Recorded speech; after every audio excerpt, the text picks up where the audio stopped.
Hola, en este video vamos a ver el test bench del comparador de enteros de 4 bits. Como es usual, tenemos que incluir el package numeric standard, la entity vacía, la arquitectura con el componente. Las señales que vamos a tener son las mismas que tienen los ports del componente. Y luego vamos a resolverlo de manera de usar tablas.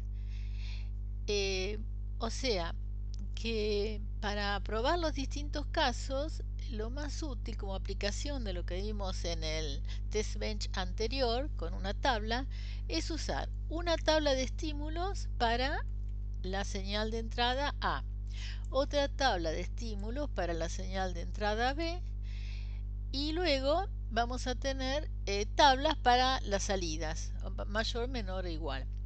Entonces, definimos una constante que va a ser el estímulo A.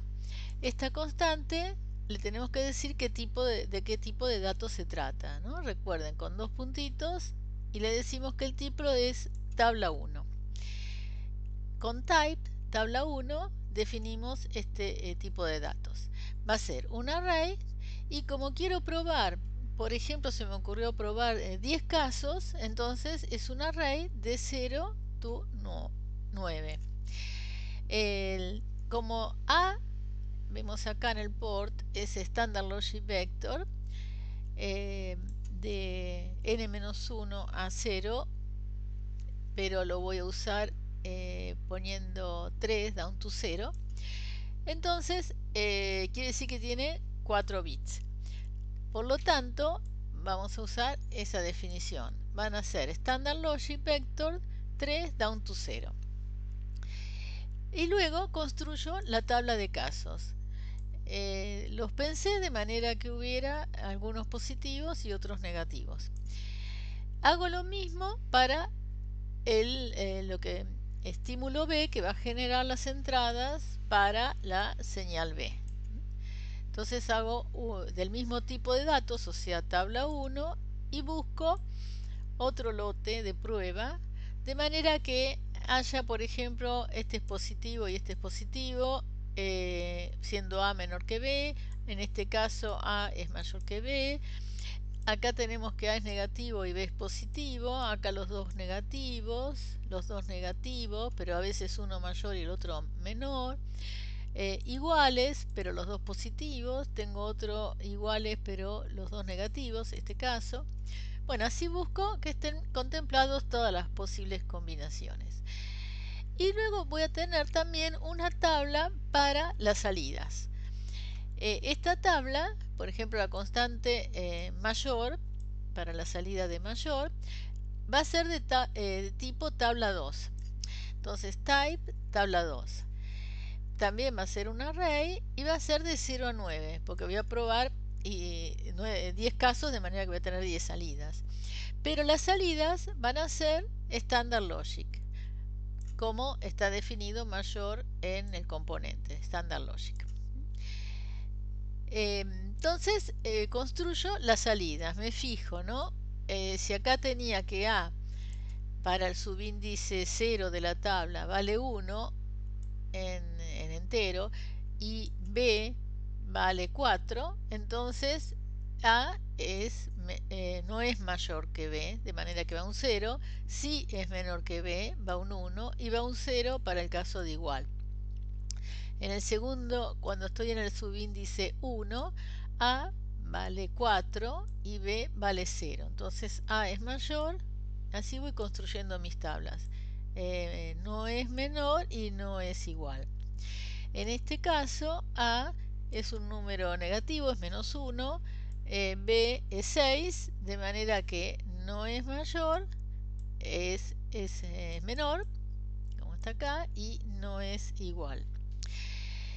Vamos al caso en que son iguales. Acá tenemos el 7 con el 7 y tenemos en 1 el caso en que es igual. Lo mismo que el menos 3, que es este, con menos 3 tenemos un 1 en el caso igual. Entonces construyo yo en los lotes de prueba. en forma sencilla. Fíjense que los encolumné justamente para poder construirlo en forma más sencilla. Luego, bueno, empezamos con el begin, el cuerpo de la arquitectura. En este caso tenemos generic map, porque era una descripción genérica. N, le voy a asignar 4. Y luego tenemos el port map de todas las señales. Comenzamos con el proceso, bueno, como siempre el report, y vamos al for. De no usar tabla de estímulos, yo tendría que haber dado un valor fijo A y otro a B, y luego hacer la comparación, todas las comparaciones, mayor, menor, igual, y repetir ese código, por ejemplo, 10 veces. No es una mala solución, como habíamos visto, el test bench sirve para probar nada más que la descripción, lo vamos a usar si anda todo bien una sola vez, o si no, pocas veces. Pero podemos hacerlo un poco más elegante, pensando ya los casos en las tablas y usando un for. Entonces muestro esta solución porque acá usamos varias tablas, así que es interesante como solución de algunos casos que sería complicado encontrar algún algoritmo para probarlo. Inclusive yo hago tablas con 10 elementos, podría haber probado todos directamente. Entonces vamos al for, vimos, bueno, el índice del for va a ser i, y el rango lo voy a definir directamente usando, como vimos, el atributo range. Entonces el rango es el de la tabla 1. Todos en realidad tienen el mismo rango, es de 0 a 9, son los 10 casos que tengo previsto controlar. Hago el loop, porque es un for loop, y luego asigno a las entradas A y B los estímulos de mi tabla. En el primer caso, entonces I va a valer 0 y voy a estar asignando a el estímulo que está en la posición 0. En este caso le estoy asignando el Standard Logic 0001, que corresponde al entero 1. Mientras que a B le voy a asignar el estímulo que está en la posición 0, que es el 0100, que corresponde al entero 4. Una vez que di estos valores a las señales del testbench que van a ser entradas, wait for un nanosegundo, permite simular que las señales se propaguen, y voy a preguntar si la salida es la esperada. Entonces hago un assert con la señal del testbench mayor, la comparo con mayor, la constante mayor subíndice, en este caso 0. O sea, la voy a comparar con el 0 con comilla simple, porque habíamos visto que en realidad era menor. Si no es igual, o sea, no se cumple que sea 0, entonces tenemos que informar en el report que hubo una falla para A. Esto lo hacíamos con comillas dobles, son caracteres ASCII. Y concatenamos a ese mensaje con A person el valor de A. Pero habíamos visto que no podemos ponerlo directamente porque no es imprimible, así que al ser un Standard Logic Vector tenemos que indicar con signed, que lo vamos a tomar esta vez con signo, y la función toInteger lo va a transformar en un entero. Esta función necesita entonces la inclusión de la biblioteca numérica estándar que hayamos visto que estaba incluida.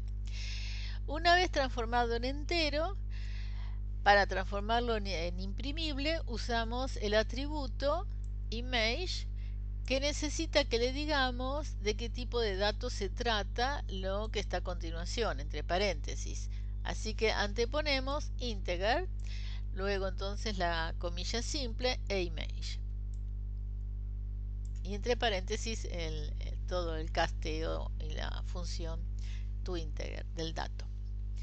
Bueno, no solamente tenemos que indicar para qué valor de A falló, sino también para qué valor de B. Así que concatenamos ese string con este otro, B igual, y nuevamente usamos el atributo para poder ver el valor de B en la ventana de transcript.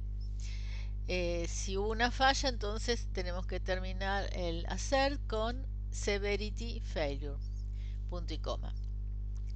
Una vez que pensamos cómo se hace el assert, lo repetimos 2 veces más para menor y para igual. Lo único que tenemos que cambiar es la palabra mayor que teníamos en el report por la palabra menor en un caso y por la palabra igual en el otro. Entonces, sencillamente con este for resolvimos el test bench con 10 casos. O sea, está suficientemente probado. Si uno elige bien los casos, con estos 10 casos ya anda para todos. Bueno, entonces ahora vamos a simularlo. Simulate, Start Simulation, Work, elijo el test bench, ok. Voy a la ventana donde está el código para poderla cerrar, File, Close File. Voy a la ventana de la estructura, hago clic en Dot, en el menú superior, Add, To Wave, All Items in Region. Voy a la ventana de las formas de onda, abajo en la parte gris, Toggle, para ver las señales en forma clara, que son las señales de la descripción. Y ahora me conviene, fíjense, resaltar A y B y con botón derecho elegir radix y allí decimal. De manera que en lugar de ver los binarios voy a ver directamente los enteros, que es lo que a mí me resulta fácil ver para hacer el análisis. Todo preparado, vamos a Simulate, Run, Run All. Entonces, podrían no ver, como les había dicho, directamente la ventana de las formas de onda. Vemos acá, en la ventana transcript, que verificando el comparador de enteros de 4 bits, verificación exitosa a los 10 nanosegundos. Habíamos puesto un nanosegundo de tiempo entre cada ciclo del for. Como lo repetimos 10 veces, se ejecutó durante 10 nanosegundos. Pero bueno, si queremos ver las señales, hacemos clic en la ventana correspondiente, vamos a la lupa azul, zoom full, así vemos todo el ciclo de la simulación dentro de la ventana y vamos analizando los diferentes casos. En este caso tenemos 1, 4, 1 es menor que 4, de manera que tenemos activo la señal de menor. Fíjense que es más claro verlo aquí, donde dice mensajes, ¿no? 1, 4, menor. Ponemos el cursor en 4, 0, 4, 0 es mayor. Si lo ponemos en menos 1, 6, entonces es menor. En menos 2, menos 3, ven que acá tengo un caso en que los dos sean negativos, en este caso es mayor a. Tengo otro caso en los dos negativos, pero A es menor, así son distintos casos. Un caso en que los dos son positivos, acá tengo 1, o sea en igual, positivos e iguales. Otro caso en que A es positivo y B es negativo y A es mayor. Otro caso en que A es negativo y B es 0, es menor. Los dos iguales pero los dos negativos, vemos que es correcto, tenemos un 1 en igual. Y otro caso en los dos positivos, cuando A es mayor. Bueno, está andando correctamente. El objetivo de este test bench era mostrarles una solución muy eficiente usando tablas de estímulos y tablas de resultados. Esto se puede hacer con un solo ciclo for o a veces con más de con un ciclo for anidado y resuelve fácilmente algún problema que podría ser complicado si buscáramos algún otro tipo de algoritmo. Espero que les haya sido útil. Entonces los saludo y los espero en el próximo video.